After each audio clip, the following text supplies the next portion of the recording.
أعوذ بالله من الشيطان الرجيم بسم الله الرحمن الرحيم. Welcome everybody.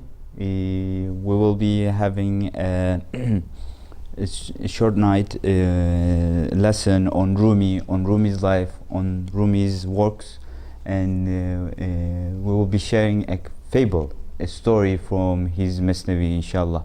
And I would like to start by introducing Rumi, where he was born, where he came to, and where he lived his most of his life, and then we'll be sharing a fable from his life, inshallah. So Rumi was born in 1207 in the city of Balkh, which was then part of the Persian Empire, and the city of Balkh is part of now part of Afghanistan in Middle East. And between 1215 and 1220, he and his family fled the threat of invading Mongols. Mongols were coming down to Afghanistan, and they fled the threat, and they decided to migrate from their hometown. At the time, Rumi was also a son of a brilliant Islamic scholar, of the time, and his father was Bahauddin Veled, and he had a nickname, and he was also known as Sultanul Ulama, which means he was known as the king of scholars, Sultan of scholars.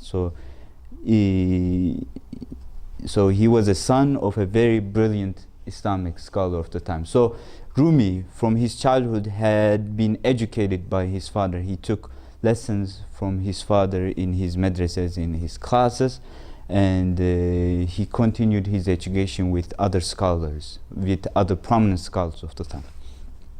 So they decide to move westward, and they visit most important cities.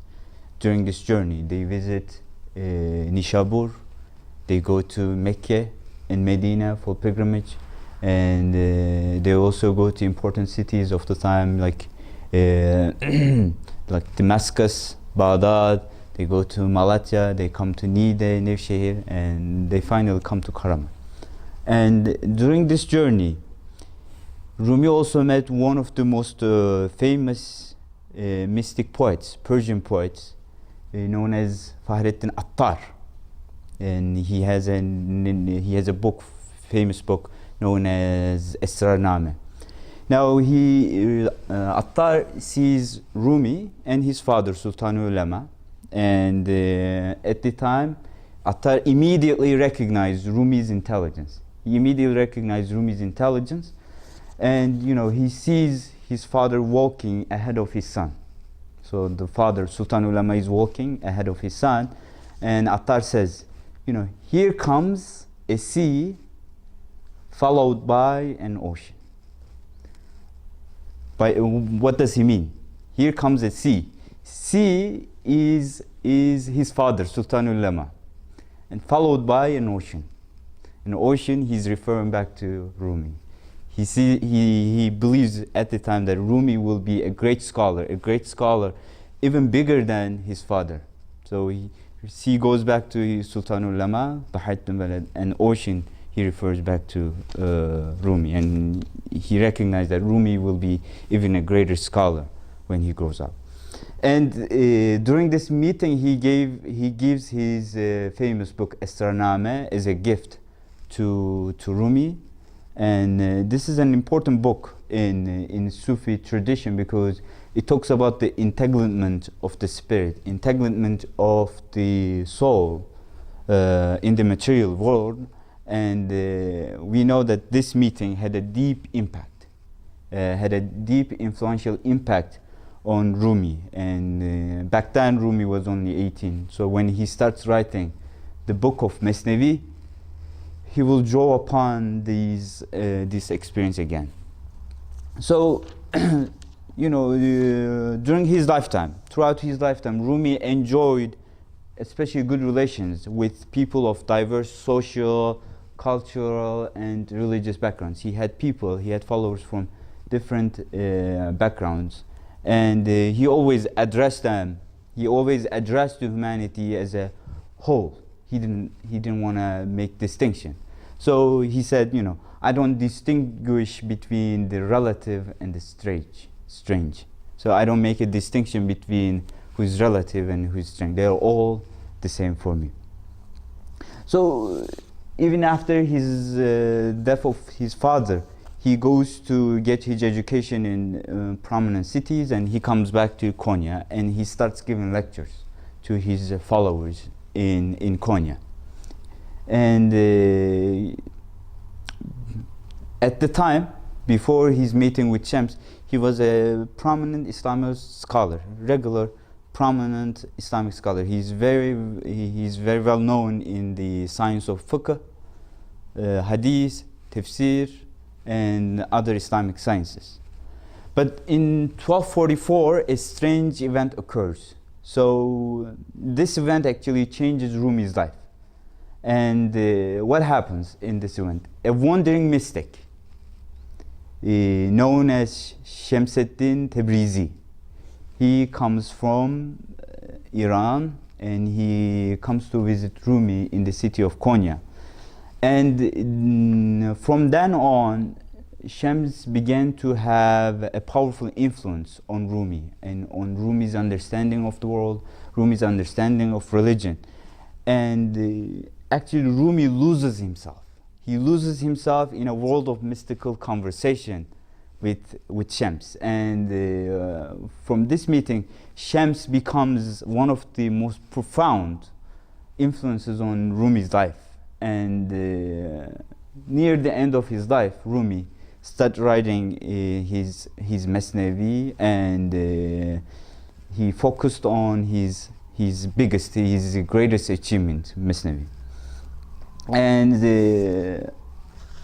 in 1273, he passes away. He passes away on the night of December 17th, 1273. And this time is traditionally known as Shebi Arus. It's also known as wedding night. Why does he call it as a wedding night? Because he says he's now completely united with God. In this world, he wants to be united with God. He's looking for ways, he's searching for ways to be united with the God. And the day of his death, he calls it Shebi Arus, the wedding night. Now he's completely united with God, and he's happy, and he will continue his life with God. Now, what is in Mathnawi?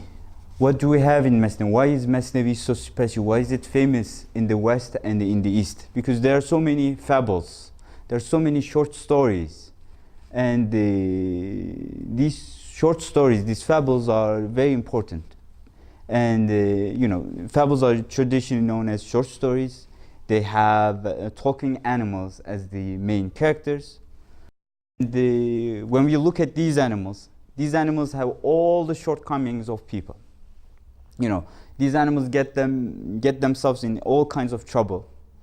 And interestingly enough, these fables, these short stories, often carry a cautionary tone.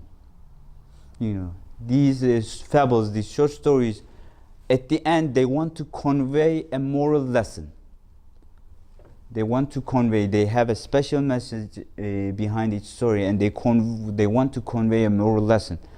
And the very nature of these stories is the amusing animals. But fables did not start with Rumi. Throughout human history, people have been telling stories. They have been telling fables and short stories forever. And it's part of what we call oral tradition. It's part of our human character. We tell stories which include animals, and we use animals. We have talking animals, and these are part of human nature. And in Mathnawi, we find a great amount of fables and short stories in a written form, actually. So why are these fables, why are these classical fairy tales, or why are these legends so important for human beings? Why do we tell legends and fairy tales in our daily lives? Why do we use animals as main characters in these stories? Because each story or each fable deals with important human emotions, and they always convey everlasting ideas, such as the battle between evil and good. So in each story we have a moral lesson that we want to convey, and we use these animals to convey our message. And these are especially useful for our children. So when we want to convey a message to them, we use these stories as an educational method. So children or ourselves, we don't grow to maturity, we don't become adults, or we don't achieve wisdom by accident. We don't grow into maturity by accident. So we need an environment, we need these stories, because we need to be surrounded by these stories, by these legends, by these fairy tales that teach us, or that teach our children moral lessons. And these stories often are exciting and entertaining. That's why we would like to listen to them, and each one has important lessons. So, in short, these fables, these short stories, whether it's in Mathnawi or in other Greek stories, they always represent wisdom, or they represent moral codes passed down from our parents, our grandparents, and from our great scholars of the time. So they always represent wisdoms, small lessons, small important lessons, and we pass down these important lessons by sharing these stories. Nowadays, in our world, fables are often considered as kids stuff. It's for children, But actually, these fables, whether it's in Mathnawi or in other books, they are actually much more than that. They are not just for children, they are actually for adults, it's for everybody. And these fables are always important. They are important part of our literature. They are important part of our religion, because we also convey our religious moral code through sharing these stories, through sharing stories of the prophets, real stories of the prophet. So they are always important. And at the end, what do we get? By sharing these stories, these stories actually serve as a moral compass. Why do we use the compass? We use the compass in order to find directions. Where is north, where is south, where is east, where is west? We find it by using a compass. And these stories, these fairy tales, these legends that we read in Mathnawi and in other works, they always serve as a moral compass. And everyone actually needs these stories, or actually we need these moral codes to learn right from wrong. So as we told, we have so many legends, we have so many short stories and fables in Mathnawi, and I would like to share one story from Mathnawi. And in this fable, we have two characters, two animals. And there is one mouse and there is one camel, and we will be talking about their relation. So one day, a mouse caught in his hand a rope tied to a camel. So he had a rope tied in his hand, and he found it, and it was tied back to the camel. And when the camel began to walk, the mouse thought that he was pulling the camel. So he felt very powerful. He was thinking that he was able to pull the camel. He had the rope in his hand, and the camel also began to walk. And the mouse felt very powerful. He had overconfidence, and he started saying, "Look at me, how strong and mighty I am. I'm small, but I'm able to pull a camel with me, and I have the rope. I'm very powerful." But little did he realize that the camel was walking by himself, says Rumi. the mouse thought that he was actually pulling the camel, but in reality, the camel was walking by himself. If the camel didn't want to walk, he would have stopped, but the camel was walking by himself. And they continued to walk for a while, and the mouse was arrogant. He felt very powerful. He was thinking he's so strong, and when he goes back to his friends, he will tell how he pulled the camel. And after a while, they came to a river.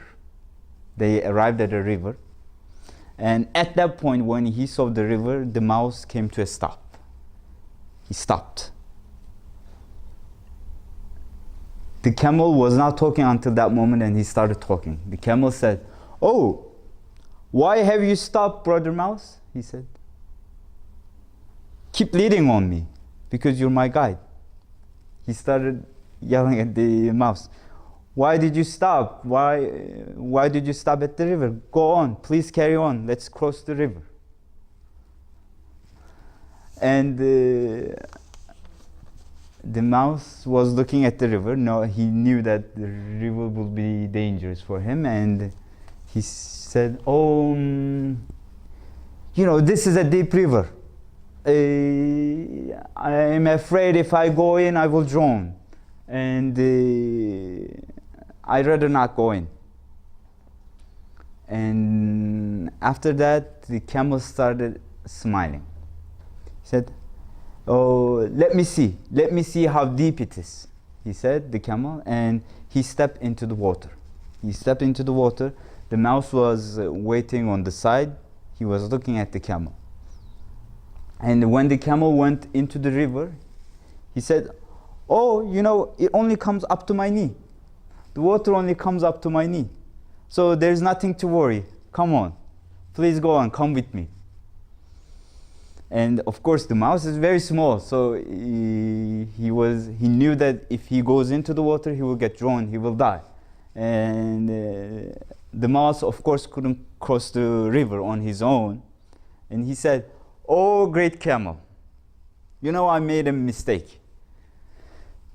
The river is like an ant for you. The river is a small thing for you. But for me, it feels like a dragon. It feels like such a big thing. So I cannot go in." And the camel took pity on the mouse. He said he felt bad for the mouse, and he said, "Okay, jump on my hub, jump on my shoulder, and let's go together.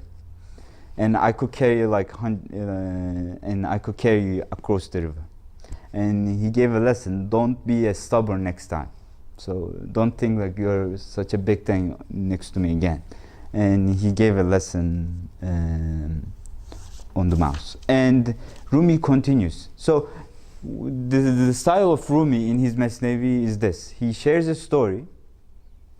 He shares the simple story in his poetic manner, and after sharing the story, he takes control, and he starts giving explanations. He explains why he shared the story. He tries to explain the wisdom behind each story, and he wants to convey a moral message. This is the purpose of sharing a story. It's not only sharing a funny story. You want to convey a moral message, and Rumi wants to do that. And he says, all human beings, you are not a prophet. You are not, and so know that you are small. You are only one single drop of water in this earth. God owns everything. Allah owns everything, and you are only one drop of water in this world. And so you are not a prophet, and you are not a God. So go humbly, walk humbly on the way of the prophets. So follow them, follow their path, and they follow their teachings. So you can arrive where they are. So you can arrive at their destination. If you want to do it all on yourself, by yourself, if you think that you're great and you can establish everything, you're mistaken. You're mistaken like the mouse. The mouse thought that he was very powerful, he could do everything on his own, and he made a big mistake. When he came across a river, he couldn't even cross the river. So he needed the help of other animals. He needed other creatures, other things. So the camel came to help him. So like that, don't do everything on yourself. He says, don't open a shop by yourself.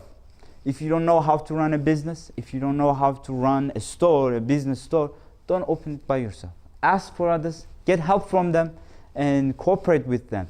Don't think you know everything. If you don't know something, go and ask for it. Seek knowledge from others. First of all, listen. Listen before you speak. Keep silent and listen. And he says, try to be an ear. Try to be an ear.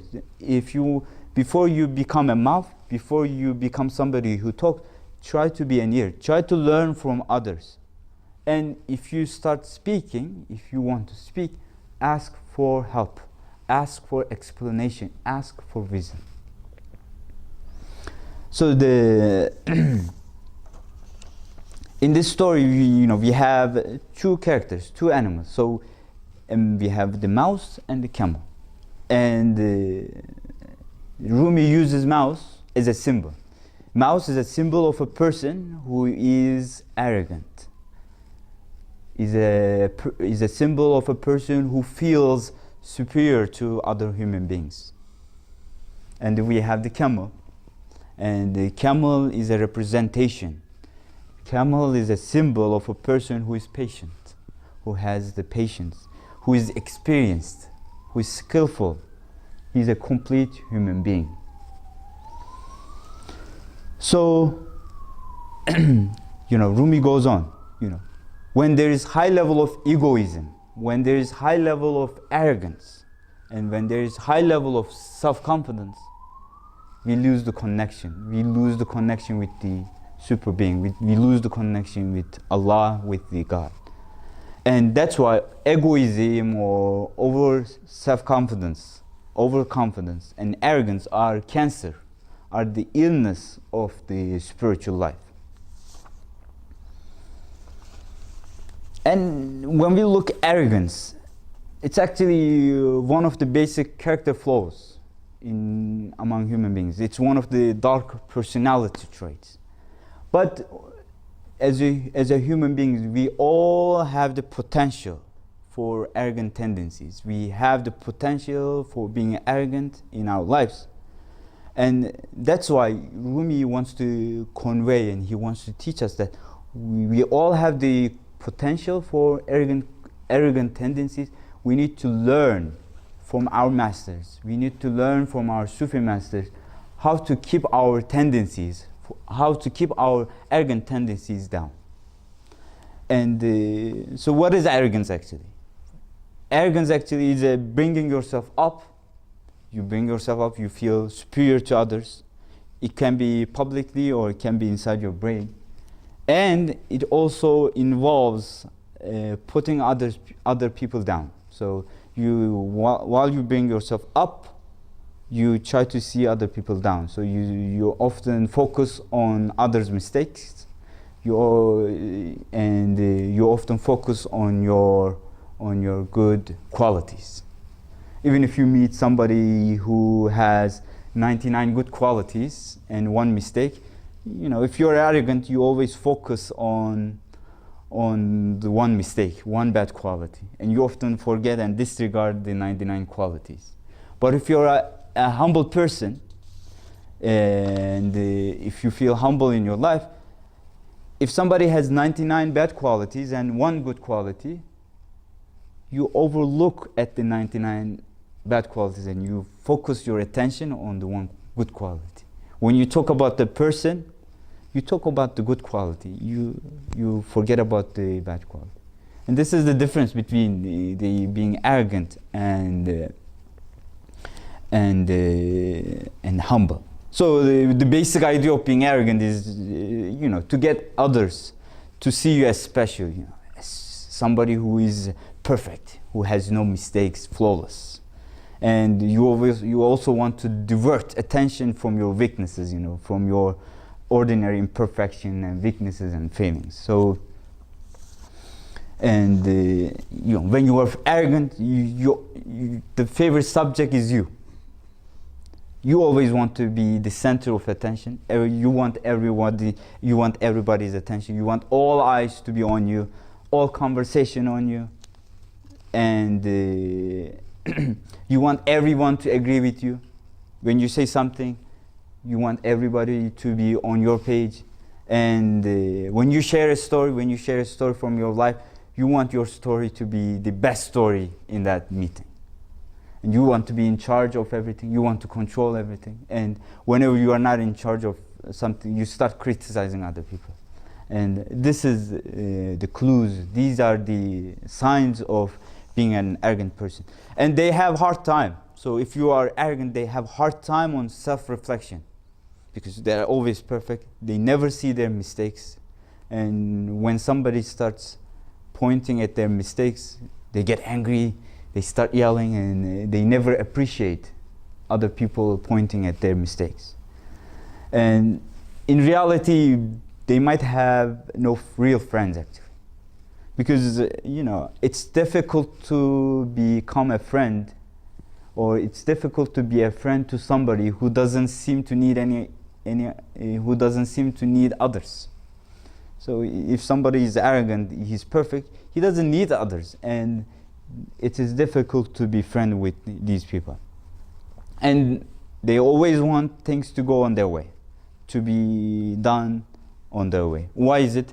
Because they feel they are superior, they have better knowledge, they have better skills than others, and that's why they want everything to be on their way.